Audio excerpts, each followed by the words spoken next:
इकडनं एक्सट्रूड केलं. इफेक्ट्स बघ तुला जे पाहिजे 3D रोटेशनमध्ये. पिक्चर लेआउट म्हणजे इकडनं लेआउट घ्यायचं होतं. लेआउटला टेक्स्ट ॲड शेप म्हणजे पिक्चरमध्ये जाऊन इथे फ्रॉम फाईलमध्ये टेक्स्ट काय केलं मी ॲड केलं. प्लस त्याच्यामध्ये पुन्हा text add shape select picture from file पुन्हा इन्सर्ट प्लस टेक्स्ट. पुन्हा काय काढायचं ॲड बुलेट म्हणजे ह्याच्या आतमध्ये अजून एक टेक्स्ट घेतलं. ह्याला बाहेर काढायचं आहे तर प्रमोट कर रिमोट आतमध्ये राईट लेफ्ट टेक्स्ट पॅनल म्हणजे किती आता पॅन अवेलेबल आहे ते दाखवणार.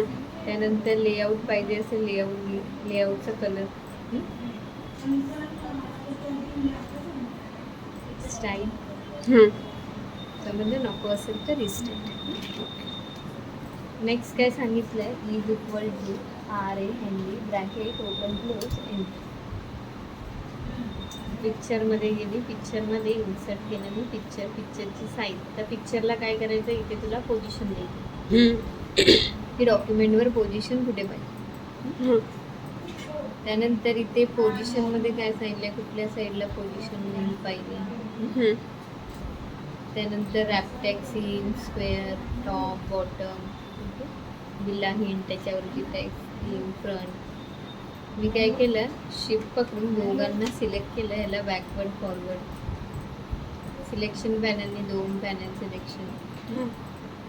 अँगल लेफ्ट हँड साईडला सेंटर राईट हँड साईड